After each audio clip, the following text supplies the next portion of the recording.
Welcome to TechOCS channel. இந்த வீடியோவில் நம்ம என்ன பார்க்க போகிறோம்னா pumping Lima for context free language பற்றி பார்க்க போகிறோம். ஓகேவா? So what is pumping Lima? It is a tool used for showing certain languages are not context free.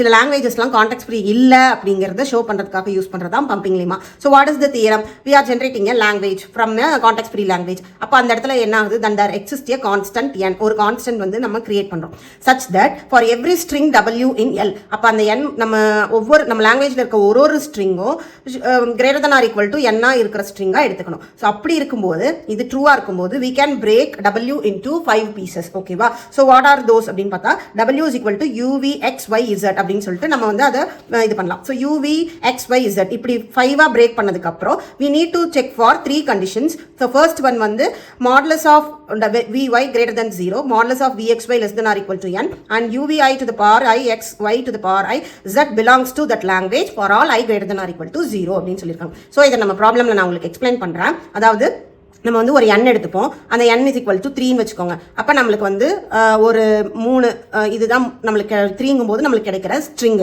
இதை நம்ம என்ன பண்ணணும்? 5 பிரிக்கணும். 5 பிரிச்சதுக்கப்புறம் இந்த கண்டிஷன் 3மே சாட்டிஸ்ஃபை ஆயிடுச்சுன்னா நம்ம வந்து இட் இஸ் கான்டெக்ஸ்ட் ஃப்ரீன்னு ப்ரூவ் பண்ண போகிறோம். ஓகே, இது சாட்டிஸ்ஃபை ஆகலை, ஏதோ ஒன்று சாட்டிஸ்ஃபை ஆகலைனாலும் it is not context free. Okay, prove that the language L is equal to a power n, b power n, c power n, and where n greater than or equal to 0 is not context-free language. So, what is the language we can generate from this scenario? A, B, C, double A, double B, double C, and then triple A, triple B, triple C. So, இந்த மாதிரி நம்மளால generate பண்ண முடியும். ஓகேவா? So, we have to create constant, assume the constant n. Okay, n வந்து நம்ம வந்து assume பண்ணிக்கணும். That is n is equal to, we will take here it as 2. So, then what will be the string?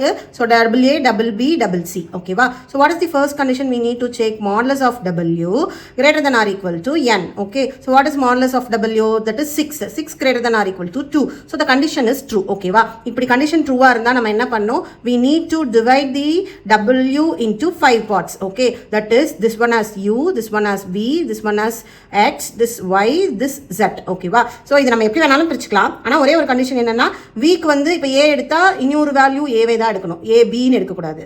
அதே மாதிரி Y க்கு C எடுத்தா C தான் எடுக்கணும். B C கம்பைன் ஆக கூடாது. So V யும் Y யும் யூனிக்கா இருக்கணும். So first we will see the case 1. Okay, what is case 1? Modulus of vy, okay, greater than 0. So what is v and y? 1 2. So 2 is greater than 0. So condition true. Next case 2 பார்க்க போறோம். What is case 2? Modulus of vxy, okay, less than or equal to n. What is vxy? So vxy மூணையும் பார்த்தா the length வந்து 4. So 4 less than or is equal to 2. So condition false இங்கே. But we need to check for case 3 also. Okay, so what is case 3? case 3 என்ன பண்ணும்? நம்ம என்ன பண்ணும்? uvi க்கு ஒரு பவர், x y க்கு ஒரு பவர், z. அப்ப இந்த இடத்துல a, okay, a I க்கு ஒரு பவர், அடுத்து bb, அடுத்து இந்த c க்கு ஒரு பவர், அப்புறம் c. ஓகேவா? இப்போ first I is equal to 0 substitute பண்ணும். 0 சப்ஸ்டிட்யூட் பண்ணா நம்மளுக்கு என்ன கிடைக்கும்? a bb, ஓகே, இந்த a போய்டும், இந்த c போய்டும், c கிடைக்கும். Okay, whether it does belongs to our language கிடையாது. ஏனா a b c மூணுமே ஒரே லென்த்ல இருக்கணும். ஓகே, சோ இங்கே rejected. Next I is equal to 1. இப்போ 1 செக் பண்றோம். செக் பண்ணாலும் நமக்கு என்ன கிடைக்கும்? சேம் வேல்யூ கிடைக்கும். So it is under the language. It belongs to the, it doesn't belongs to language, it belongs to language. இப்போ I is equal to 2 substitute பண்ணா நமக்கு என்ன கிடைக்கும்? இந்த a க்கு double a கிடைக்கும். அப்புறம் bb, இந்த c க்கு double c கிடைக்கும். இப்போ இது நமக்கு லாங்குவேஜ்ல இருக்கா? கிடையாது. ஏனா நமக்கு இன்னொரு b வந்தா இது லாங்குவேஜ்ல இருக்கு. இன்னொரு b வரல. So it does not belongs to our language. So there is a contradiction. நம்ம நினைச்ச மாதிரி இது இல்ல. So there is contradiction. Okay va? Hence the given language is not contradiction. Hence the given language is not context free language. Okay, not context free language proved by pumping lemma. Okay va?